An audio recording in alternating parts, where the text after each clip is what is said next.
The December wind cut through the thin walls of St. Catherine's home for children like a knife through paper. 7-year-old Emma pressed her face against the frosted window, watching other children walking home from school with their parents. Her breath created small clouds on the glass as she whispered words that would break any adult's heart. Santa isn't real. Is he Marcus? Marcus, barely 9 years old himself, looked up from the worn book he was pretending to read. His dark eyes held wisdom far beyond his years, the kind that comes from disappointment served too early and too often. The question hung in the air between them like a heavy blanket. "Why do you ask that?" Marcus replied, though he already knew the answer. December was always the hardest month at St. Catherine's. While the world outside buzzed with excitement about Christmas morning, family gatherings, and presents under decorated trees, the children inside these walls learned a different lesson. They learned that fairy tales were for other people. Emma's small finger traced patterns on the window as she spoke. "Because if he was real, he would come here too, right? We've been good. Mrs. Patterson says we're good kids." Her voice cracked slightly on the word good, as if she wasn't entirely convinced of her own worth. The orphanage sat on the outskirts of a small military town, where the sound of helicopters and training exercises mixed with the everyday noises of civilian life. Most people in town knew about St. Catherine's, but knowing and caring were two different things entirely. The building itself told the story of neglect, paint peeling from the walls, windows that didn't close properly, and heating that worked only when it felt like cooperating. Mrs. Patterson, the head caregiver, did her best with what little resources she had. She was a woman in her 50s with kind eyes and hands that had comforted countless children over the years. But even her endless patience and love couldn't create miracles out of an empty budget. The state funding barely covered basic necessities, and Christmas extras were luxuries they simply couldn't afford. "Children, dinner time," Mrs. Patterson called from the dining room. Her voice carried the familiar tone of someone trying to sound cheerful despite everything. The dining room was a large space with long tables that had seen better decades.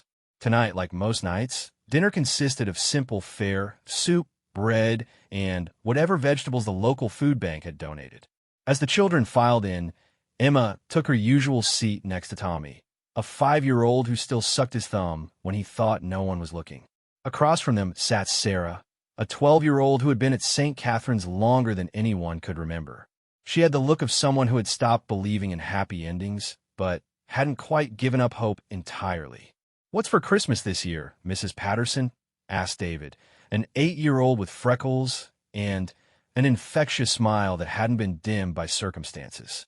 The question was innocent enough, but it caused a moment of uncomfortable silence around the table. Mrs. Patterson set down her spoon carefully, the way people do when they're buying time to think. "Well, David, Christmas is about more than presents. It's about being together, being grateful for what we have, and showing love to each other." "But what about Santa?" Emma's voice was barely above a whisper, but everyone heard her. "Do you think he knows we're here?" The question that had been whispered in corners and asked in quiet moments was now out in the open. Mrs. Patterson looked around the table at the faces staring back at her, some hopeful, some resigned, all carrying the weight of too many disappointments. "Santa has a very big job," she began carefully, "and sometimes grown-ups have to help him out. This year, the grown-ups who usually help him haven't been able to do as much as they'd like." It was the gentlest way she could explain that there would be no Christmas presents this year, no special meal, no decorated tree. The small Christmas fund they usually scraped together had been used for emergency roof repairs after the October storm. The choice had been simple: keep the children warm and dry, or provide Christmas magic. Reality had won, as it usually did.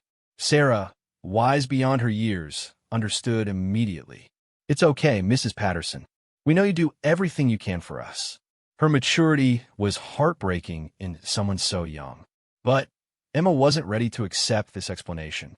Later that evening, as the children gathered in the common room for their nightly routine, she cornered Marcus again.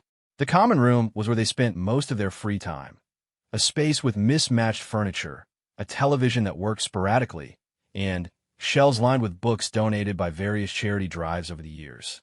"Marcus, do you really think Santa isn't real?"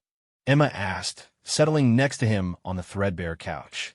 Marcus looked around the room at his fellow orphans. Tommy was building something with blocks that were missing half their pieces. David was helping two younger children with a puzzle that had several missing parts. Sarah was reading a story to the little ones, her voice creating a small pocket of warmth in the chilly room. "I think," Marcus said slowly, choosing his words carefully, "that maybe Santa is real, but maybe he just forgets about places like this sometimes." Emma considered this explanation. It was somehow more comforting than thinking Santa didn't exist at all, but it raised other troubling questions. Why would he forget us? Are we not as important as other kids? The conversation was interrupted by the sound of vehicles outside. Military vehicles weren't uncommon in their neighborhood. The base was only a few miles away, and soldiers often drove through town. But something about these sounds was different. There were more vehicles than usual, and they seemed to be stopping nearby. Mrs. Patterson appeared in the doorway, a puzzled expression on her face. "Children, there seems to be some activity outside. Everyone stay inside while I go see what's happening." Through the windows, they could see the beams of flashlights and the silhouettes of people moving around in the darkness. The children pressed against the windows, trying to make sense of what they were seeing. Vehicle doors slammed, and there was the sound of voices, but they couldn't make out what was being said. "Maybe it's the police," suggested David, though he didn't sound worried, just curious. "Or maybe it's the army doing exercises," added Sarah, trying to sound nonchalant. But Emma had a different thought, one she barely dared to voice. "What if it's Santa?" she whispered, so quietly that only Marcus heard her. Marcus felt his heart clench. He wanted to protect Emma from another disappointment, but he also didn't want to crush the tiny spark of hope in her voice. "Emma, I don't think, but what if it is?" she interrupted, her eyes wide with possibility. "What if he didn't forget us after all? What if he's just been planning something special?" Outside, Mrs. Patterson was having a conversation with several people they couldn't see clearly from their vantage point. Her body language suggested surprise, possibly even shock.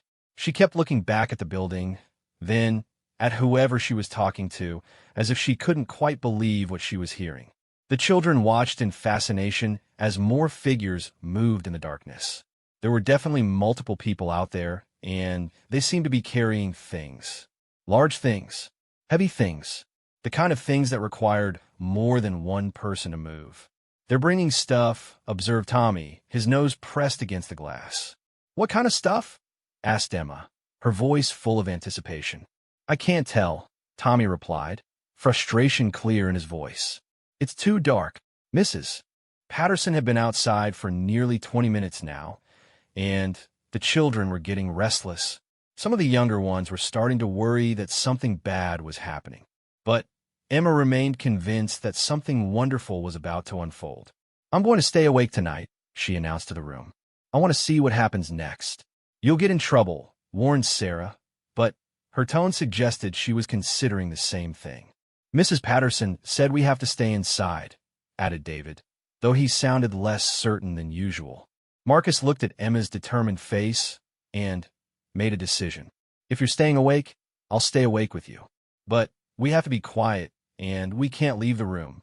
Emma nodded eagerly, her earlier sadness replaced by excitement and curiosity. Whatever was happening outside, it was the most interesting thing to occur at St. Catherine's in months. When Mrs. Patterson finally returned, her face was flushed from the cold, and she had an expression the children had never seen before. It was a mixture of disbelief, joy, and something that looked almost like tears. "Children," she began, her voice slightly shaky, "I need everyone to go to bed a little early tonight. And I need you all to stay in your rooms until morning, no matter what sound you might hear." "What kind of sounds?" asked David, immediately alert. "Just sounds, people moving around, maybe some talking. But it's very important that you all stay in your rooms and try to sleep." Emma's heart began to race. This was definitely not a normal evening at St. Catherine's. Mrs. Patterson, who was outside, what did they want? Mrs. Patterson knelt down, so she was at eye level with the children. Sometimes, Emma, wonderful things happen when we least expect them. Sometimes people surprise us with kindness that seems too good to be true. I can't explain everything right now, but I promise you that tomorrow morning you'll understand. As the children reluctantly headed toward their bedrooms, Emma grabbed Marcus's hand. "This is it," she whispered urgently. "Something amazing is going to happen tonight. I can feel it." Marcus wanted to share her optimism, but years of disappointment had taught him to be careful with hope. Still, there was something about Mrs. Patterson's expression that suggested Emma might be right.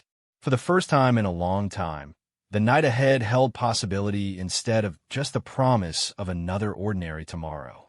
The halls of St. Catherine's had never felt more alive with anticipation as the children settled into their beds, though settling was perhaps not the right word. Most of them lay awake, listening to every sound, wondering what the morning would bring. And, in the darkness outside, preparations continued for something that would change their understanding of Christmas magic forever. Emma whispered one final prayer before closing her eyes, a prayer that had nothing to do with Santa Claus and everything to do with hope. "Please," she whispered to whoever might be listening, "let tomorrow be different. Let tomorrow be special." Little did she know that her prayer was already being answered, one careful step at a time, by people who understood that sometimes the best Christmas miracles are the ones we create for each other. Staff Sergeant Michael Rodriguez had never expected to find himself standing in front of an orphanage at midnight, surrounded by 24 fellow soldiers and enough Christmas supplies to fill a small warehouse. The plan had started 3 weeks earlier with a simple conversation in the base mess hall, but had grown into something that surprised even him. It began when Rodriguez overheard Private Jessica Chun talking to her family on the phone during lunch break. She was explaining to her mother why she couldn't come home for Christmas, her voice heavy with disappointment. When she hung up, Rodriguez noticed tears in her eyes. "Everything okay, Chun?" he asked, settling into the seat across from her. Jessica wiped her eyes quickly, embarrassed to be caught emotional. "Yes, Sergeant. Just missing home, you know. My little sister keeps asking when I'm coming back to help decorate the tree." Rodriguez nodded understanding. Military service meant sacrifices, and holidays away from family were part of the deal. But something about Jessica's sadness stuck with him for the rest of the day. That evening, he found himself thinking about his own childhood Christmases, surrounded by the warmth of his large Mexican-American family in San Antonio. His grandmother, Abuela Rosa, had always insisted that Christmas was about giving to those who had less. Every year, she would cook extra food and take it to families in need. "Mijo," she would tell him, "God gives us blessings so we can be blessings to others." The next day, Rodriguez was walking through town when he noticed the small sign for St. Catherine's Home for Children. He had driven past it countless times, but never really paid attention. Something made him stop and look at the building more carefully. The paint was peeling, several windows had cardboard taped over cracks, and the playground equipment looked like it belonged in a museum. On impulse, he parked and walked to the front door. Mrs. Patterson answered his knock, looking surprised to see a soldier on her doorstep. "Can I help you?"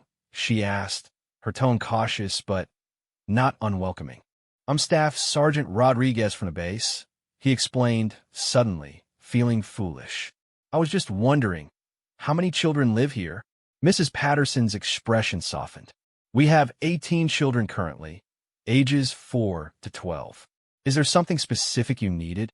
Rodriguez wasn't sure what he had expected to accomplish by stopping, but now that he was here, questions kept coming. Do you have enough for Christmas? Presents, food, that kind of thing. The question clearly caught Mrs. Patterson off guard. She glanced back into the building, then stepped outside and closed the door partially behind her. "We do our best with what we have," she said carefully. "The children understand that Christmas is about more than material things." It was a diplomatic answer, but Rodriguez had grown up around enough hardship to recognize polite desperation when he heard it. "What if someone wanted to help? What would you need most?" Mrs. Patterson studied his face for a long moment, as if trying to determine whether this was a genuine offer or just curiosity. "Honestly, everything. We had to use our small Christmas fund for emergency repairs. So there won't be any presents this year, no special meal, no decorations. I've been trying to figure out how to explain to the children why Santa seems to have forgotten them again. The word again hit Rodriguez like a physical blow. These children had experienced multiple Christmas disappointments, multiple years of wondering why they weren't worthy of the magic other kids took for granted. What if I told you that might not be the case this year? Rodriguez heard himself saying, though he had no idea how he was going to make good on such a promise. Mrs. Patterson's eyes filled with a mixture of hope and caution. Sergeant, these children have been disappointed before. I couldn't bear to raise their hopes unless you're absolutely certain. Give me 2 weeks, Rodriguez interrupted. Don't say anything to them yet, but give me 2 weeks to see what I can put together. As he drove back to base, Rodriguez's mind was already racing with possibilities. He had some money saved up, enough for a few presents maybe, but 18 children needed more than he could provide alone. That's when he remembered the conversation with Jessica, Chun, and an idea began to form. That evening, Rodriguez gathered a small group of soldiers in the common area of their barracks. Chun was there, along with Corporal James Thompson, a quiet guy from Nebraska who rarely talked about his own difficult childhood. Also present were Sergeant Lisa Williams, who had grown up in foster care herself, and Private Miguel Santos, whose family in Puerto Rico always sent care packages for anyone who needed them. I want to run something by you guys, Rodriguez began, and then told them about St. Catherine's and his conversation with Mrs. Patterson. As he talked, he watched their faces change from polite interest to genuine concern to determination. How many kids did you say? Asked Corporal Thompson. 18. Ages 4 to 12. Chun leaned forward in her chair. What exactly are you thinking, Sergeant? Rodriguez had spent hours considering this question.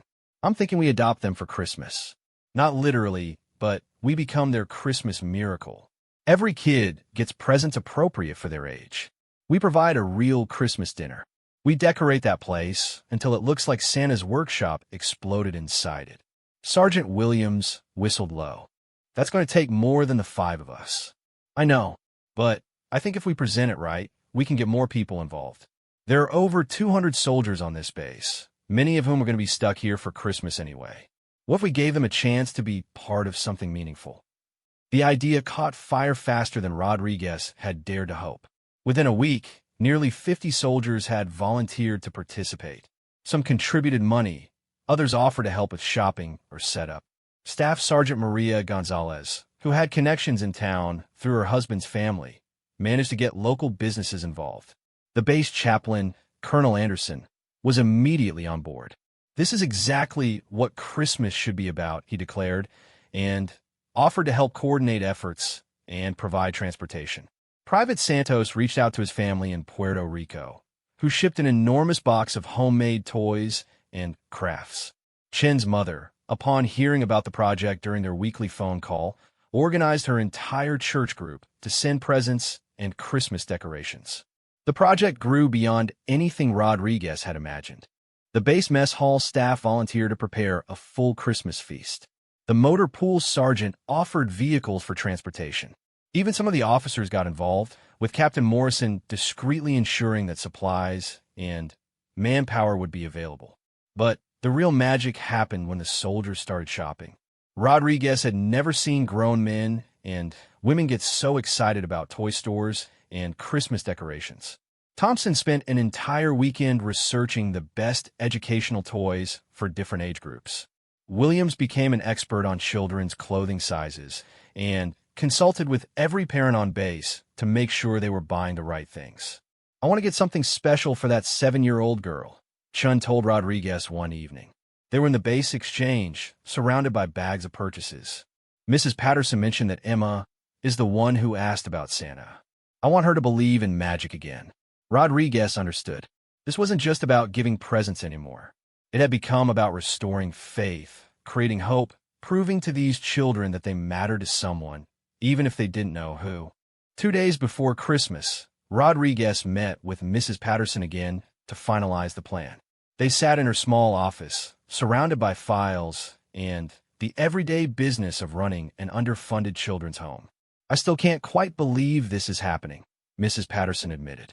The children have been asking me about the activity they saw the other night. They know something is going on, but I've managed to avoid giving them details. How are they handling the suspense? Rodriguez asked. Mrs. Patterson smiled for the first time since he'd known her. Emma is convinced that Santa is planning something special. She's been trying to stay awake at night to catch him in action. Marcus is trying to protect her from disappointment while secretly hoping she might be right. The older kids are cautious but curious.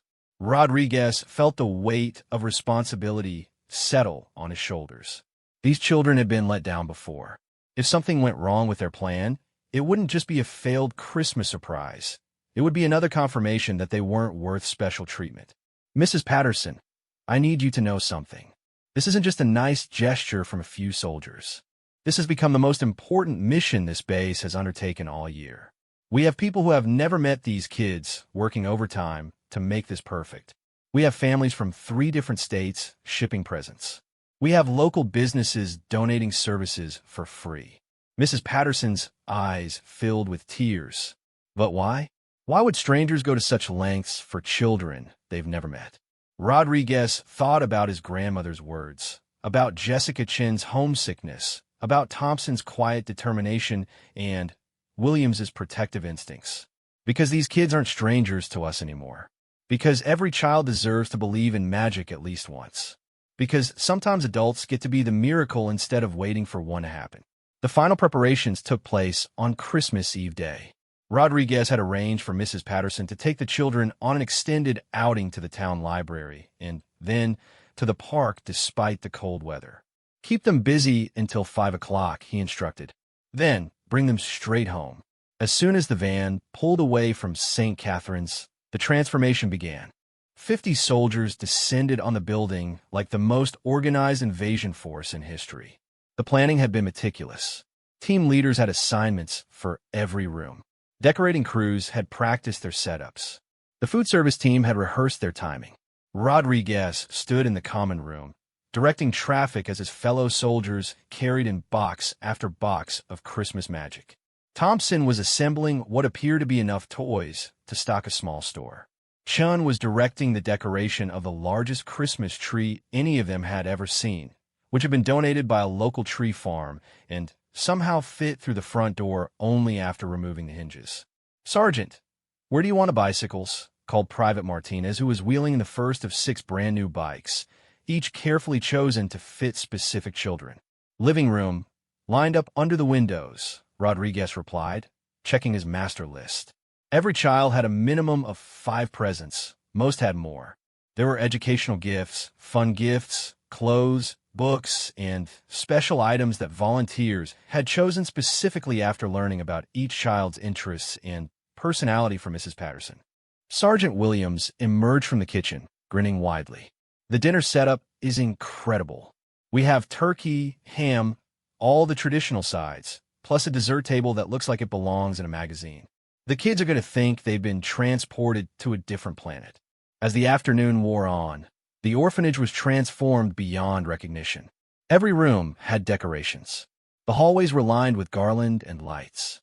Christmas music played softly from speakers that the audiovisual team had installed. The common room looked like a Christmas wonderland, with a massive tree surrounded by carefully arranged presents. Rodriguez checked his watch. 4:30. In 30 minutes, Mrs. Patterson would bring the children home to a reality that would challenge everything they thought they knew about their place in the world. "Final check, everyone," Rodriguez called out. "Lights, decorations, presents, food, music. How are we looking?" The responses came back from every room. "Ready. All set. Perfect. Good to go." As the soldiers took their final positions, Rodriguez felt a mix of excitement and nervousness he had never experienced, even in combat situations. In 30 minutes, they would find out if their Christmas mission had succeeded in creating the kind of magic that these children deserved. Outside, they could hear the sound of the van returning. Mrs. Patterson was bringing the children home to Christmas morning in December, to a world where Santa was not only real, but had brought backup in the form of the United States Army. The van pulled into the driveway of St. Catherine's just as the December sun was setting, painting the sky in shades of orange and pink. Mrs. Patterson turned off the engine and sat for a moment, trying to calm her racing heart. Inside the building, she knew 50 soldiers were waiting in position, ready to give 18 children the Christmas of their dreams. "Why are we just sitting here, Mrs. Patterson?" asked David from the back seat. "Can we go inside now? I'm cold." Emma pressed her face against the window, studying the building intently. Something looked different, but she couldn't quite put her finger on what it was. The windows seemed brighter somehow, as if there were more lights on inside than usual. "In just a moment, children," Mrs. Patterson replied, her voice slightly shaky with emotion. "I want everyone to stay close together when we go in, okay? Don't run off to your rooms right away." Marcus exchanged glances with Sarah. Mrs. Patterson was acting strange, had been acting strange all day. The trip to the library and park had felt forced, like she was trying to keep them away from home for as long as possible. And now she seemed nervous about going back inside their own building. "Is everything okay?" Sarah asked, her protective instincts kicking in. At 12, she had appointed herself as the unofficial big sister to all the younger children. Mrs. Patterson turned around in her seat to look at all of them, 18 faces that had seen too much disappointment, but still held traces of hope. "Everything is more than okay," she said softly. "I think tonight is going to be very special." Emma's eyes lit up immediately. "Special how?" "Mrs. Patterson, did Santa come? Did he really come?" Before Mrs. Patterson could answer, Tommy pointed toward the building. "Look, there are lights in the windows. Lots of lights." All the children pressed against the van windows, staring at their home. There were indeed lights visible through every window, warm yellow glows that made the old building look welcoming in a way it never had before. "Those aren't our regular lights," observed Marcus, his analytical mind working. "Those are different, brighter." Mrs. Patterson took a deep breath. The moment had arrived. "Children, I need you all to hold hands and walk with me to the front door. And I need you to prepare yourselves for something wonderful." They climbed out of the van into the cold evening air, forming a line with the youngest children in the middle and the older ones on the outside. Emma grabbed Mrs. Patterson's hand with one of her own and Marcus's hand with the other, practically vibrating with excitement. As they approached the front door, faint sounds drifted from inside the building, sounds that definitely hadn't been there when they left that morning. There was music, soft and melodic, the kind of Christmas carols that played in stores and houses where families lived. "Mrs. Patterson," Emma whispered urgently, "someone's inside our house." "I know, sweetheart," Mrs. Patterson replied, reaching for the door handle. "And that's exactly what makes tonight special." She opened the door and stepped aside, allowing the children to see inside first. The sight that greeted them was beyond anything their imaginations could have prepared them for. The common room, which had been plain and sparse that morning, had been transformed into a Christmas wonderland that belonged in magazines or movies. A massive Christmas tree, easily 8 feet tall, dominated the center of the room, decorated with thousands of twinkling lights, colorful ornaments, and what appeared to be handmade decorations created specifically for this moment. But the tree, magnificent as it was only the beginning. Every surface in the room had been decorated with garland, lights, and festive touches. The windows were adorned with beautiful snowflakes that caught the light. Christmas stockings hung from a makeshift mantle that someone had constructed along one wall, each stocking clearly labeled with a child's name in careful script. And underneath the tree, arranged with military precision, was a sea of wrapped presents in bright paper and colorful bows. Not just a few presents, but dozens upon dozens, creating a rainbow of gift-wrapped possibilities that stretched from the base of the tree to the windows. But perhaps most shocking of all were the people. Standing throughout the room, smiling and wearing Santa hats, were soldiers. Men and women in military uniforms, each with expressions of barely contained excitement on their faces, waiting to see the children's reactions. For a moment, the children stood frozen in the doorway, their minds struggling to process what they were seeing. The silence stretched for several heartbeats, broken only by the soft Christmas music playing in the background. Then, Emma let out a gasp that turned into a shriek of pure joy. Santa came, she screamed, breaking free from Mrs. Patterson's hand and running into the room. He really came. He brought his helpers and everything.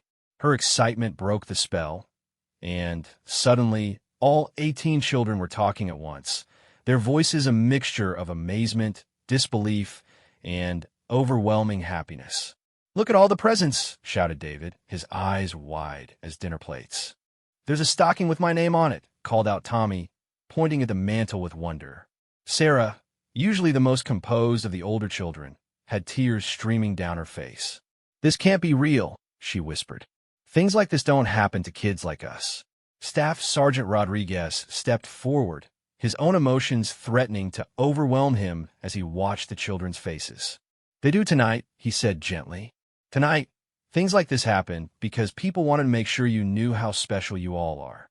Marcus approached Rodriguez cautiously, his natural skepticism warring with the evidence before his eyes. "Are you really soldiers?" he asked. "We are," Rodriguez confirmed.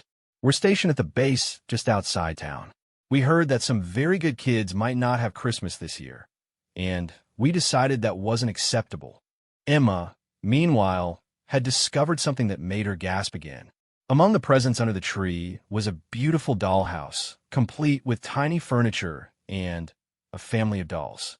It was clearly meant for a little girl, and it was more elaborate than anything she had ever dreamed of owning. "Is that really for me?" she asked in a whisper, afraid that if she spoke too loudly, the magic might disappear. Private Chen knelt down beside Emma, her own eyes bright with unshed tears. "Would you like it to be for you?" Emma nodded solemnly, then threw her arms around Chen's neck in a hug that conveyed more gratitude than words ever could. Across the room, other magical discoveries were taking place. Thompson had approached the older boys with information about the bicycles lined up near the windows. "We thought you guys might like some wheels for when the weather gets better," he explained. David ran to the bikes, running his hands over the handlebars and seats with reverence. "These are ours." "Really ours? We can keep them forever." "Forever and always," Thompson confirmed. "They're Christmas presents. Christmas presents don't get taken back." In the corner, Sergeant Williams was showing some of the girls a collection of art supplies that would make any creative child's heart sing. Paints, brushes, canvases, colored pencils, sketch pads, everything needed to create masterpieces. "I love to draw," one of the younger girls, Amy, admitted shyly. "Then, these are definitely for you," Williams replied. "And look here, there are instruction books too, so you can learn new techniques." Mrs. Patterson stood in the doorway, overwhelmed by the transformation not just of the room, but of the children. In the space of 5 minutes, they had gone from resigned acceptance to pure joy. The way they moved around the room was different, lighter, more confident, as if they had remembered something important about their own worth. "Mrs. Patterson," Rodriguez approached her quietly. "We have more surprises if you're ready. The kitchen staff has prepared a Christmas feast for dinner, and we have activities planned for this evening if the children are interested." Mrs. Patterson wiped tears from her eyes, not caring that everyone could see her emotion. "How can I ever thank you for this? How can any of us ever thank you enough?" "You just did," Rodriguez replied, gesturing toward the children. "Look at their faces. That's all the thanks we need." Emma had moved from the dollhouse to explore other presents, each discovery bringing new excitement. She found books with beautiful illustrations, clothes that were new and bright, and toys she had only seen in store windows. But it was when she discovered a small wrapped package with her name on it in careful handwriting that she truly understood the magnitude of what was happening. Inside the package was a necklace with a small pendant shaped like a star and a note that read, "For Emma, who always believed in magic, even when it was hard to believe. Love, your Christmas friends." She held the necklace up to the light, watching the star sparkle, then ran to find Marcus. "Look," she said, showing him the pendant. "They know my name. They know all our names." "How do they know our names?" Marcus, who was examining a set of books about science and space exploration that seemed chosen specifically for his interests, looked around the room with new understanding. "They've been planning this," he said slowly, "for a long time. They found out about us, about what we like, about who we are. But why? Emma asked, the question that had been lurking beneath all the excitement.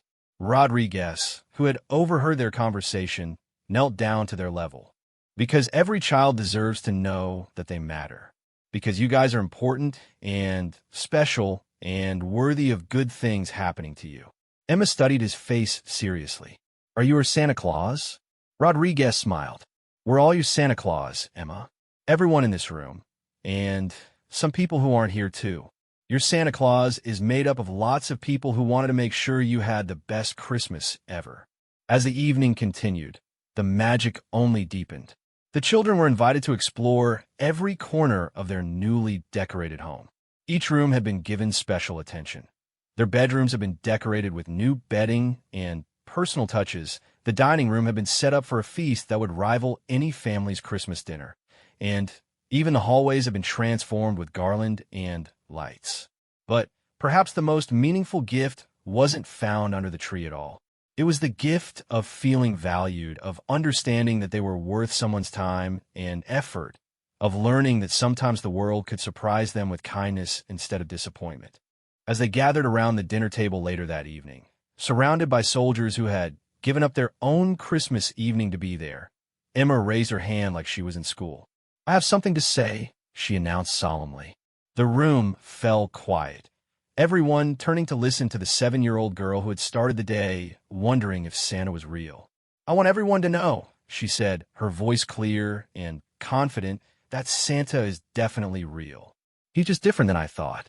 He looks like soldiers and Mrs. Patterson and all the people who care about kids like us. The silence that followed was filled with the kind of emotion that doesn't need words, the kind of moment that changes everyone present and becomes a story they'll tell for the rest of their lives. 6 months after that magical Christmas evening, St. Catherine's Home for Children bore little resemblance to the struggling facility it had been in December. The transformation hadn't ended with Christmas Day. It had only begun there. Staff Sergeant Rodriguez stood in the newly renovated common room, watching Emma teach Private Chun how to braid friendship bracelets. The dollhouse that had amazed Emma on Christmas Eve now sat in a place of honor, but it was no longer the most remarkable thing in the room. That distinction belonged to the reading corner that had been constructed by volunteer soldiers, complete with built-in bookshelves that Chin's mother's church group kept stocked with new books. Sergeant Rodriguez, Emma called out, holding up a bracelet made of blue and gold threads. I made this one for you. Blue like the sky and gold like the stars on your uniform. Rodriguez knelt down to let her tie the bracelet around his wrist, a routine that had become as natural as morning formation. It's beautiful, Emma. Thank you. The Christmas miracle had created ripples that none of them had anticipated.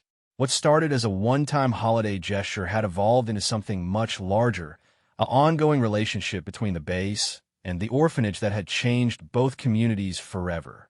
The first sign that something permanent was happening came in January, when Private Santos returned from visiting his family in Puerto Rico. My grandmother wants to know if the children need winter coats, he told Rodriguez. She's been organizing her whole neighborhood to help.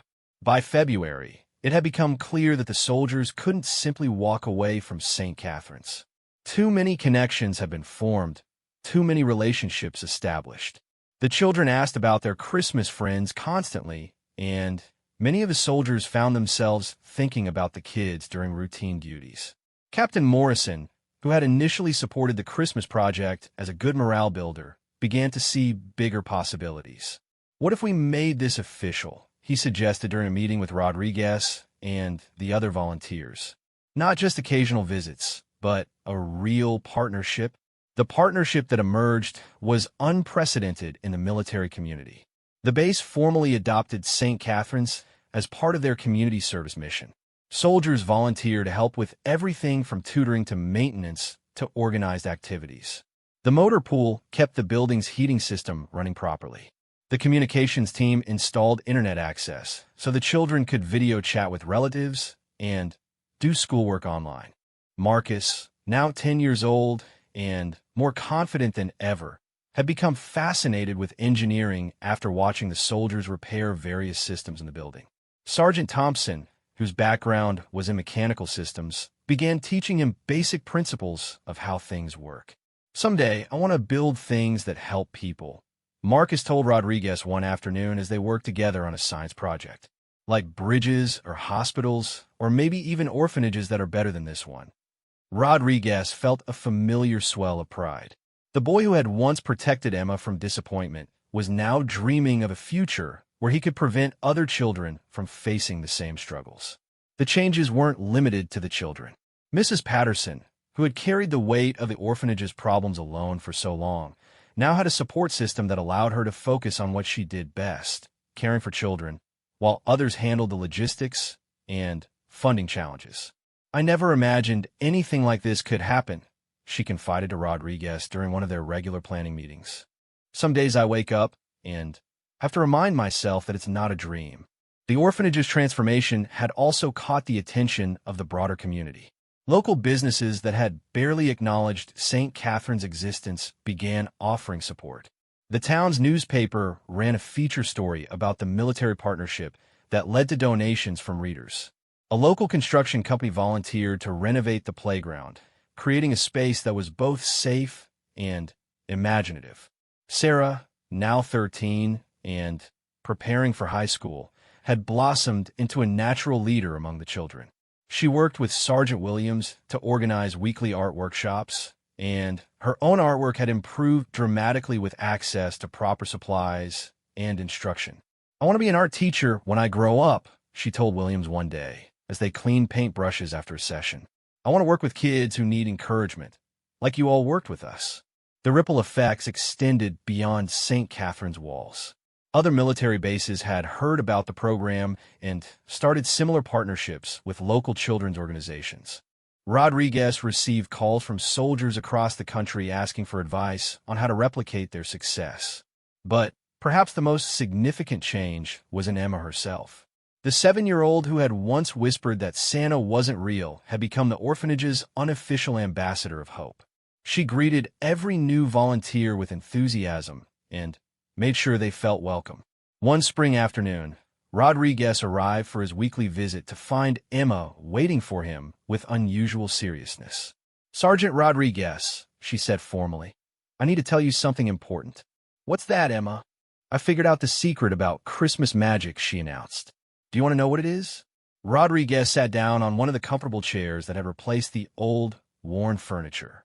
"I definitely want to know." Emma climbed into the chair next to him, her expression thoughtful beyond her years. "The secret is that Christmas magic isn't just for Christmas. It happens all year long when people decide to be kind to each other. When people choose to help kids who need help, or fix things that are broken, or make sad people happy." She paused, organizing her thoughts the way children do when they're trying to explain something important. "Before you came, I thought magic was something that happened to other kids. But now I know that magic is something grown-ups make when they work together to help kids feel loved." Rodriguez felt tears threatening, struck by the wisdom in her simple explanation. "That's exactly right, Emma. And Sergeant Rodriguez?" Emma continued, "Now I know how to make Christmas magic too. When I get bigger, I'm going to help other kids who feel sad about not having families. I'm going to be part of their Christmas magic." It was at that moment that Rodriguez understood the true success of their mission. They hadn't just given 18 children a magical Christmas. They had taught those children how to create magic for others. The formal recognition came in November, when the base received a commendation for community service excellence. But the real measure of their success walked the halls of St. Catherine's every day in the form of children who had learned that they were worthy of love and investment. David had discovered a love for cooking through helping with meal preparations and was already talking about becoming a chef. Tommy, no longer the thumb-sucking 5-year-old they had met, was thriving in school and showing remarkable improvement in reading. Amy's artwork was displayed throughout the building, each piece signed with confident strokes. The Christmas magic had created something that none of them had anticipated. It had created a family. Not the traditional kind with shared genetics, but the kind forged through shared commitment and love. The soldiers who had started as volunteers had become aunts and uncles, big brothers and sisters, mentors and friends. As December approached again, The excitement at St. Catherine's was palpable, but it was different from the desperate hope of the previous year. This year, the children knew they were loved. They knew Christmas would be special because every day had become special in its own way. "What do you think Santa will bring this year?" Rodriguez asked Emma as they decorated cookies in the kitchen that had been renovated and equipped by the base mess hall staff. Emma looked at him with a smile that held all the confidence in the world. "I think Santa already brought everything we needed," she said. "He brought you and Sergeant Chun and Sergeant Thompson and Mrs. Patterson and everybody else who loves us. Everything else is just extra presents." Rodriguez realized that Emma had articulated something profound. The presents under the tree that first Christmas had been wonderful, but they had been symbols of something much more important: the gift of belonging, of mattering to someone, of having adults who would show up consistently with love and support. As Christmas Eve approached once again, the soldiers prepared for their second annual Christmas celebration at St. Catherine's. But this year, they weren't strangers surprising children with unexpected kindness.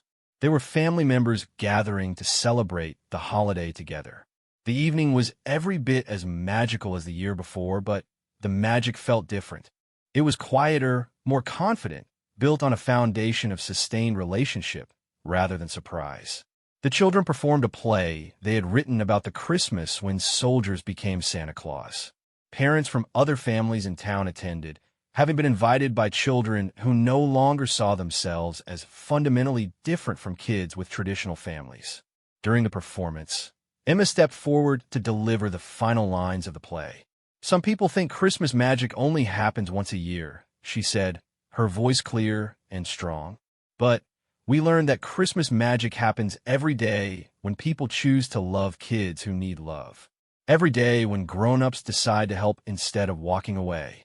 Every day when someone decides that children matter."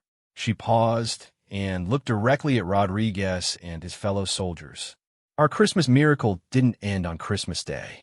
It started on Christmas Day, and it's still happening every single day because love doesn't take vacations."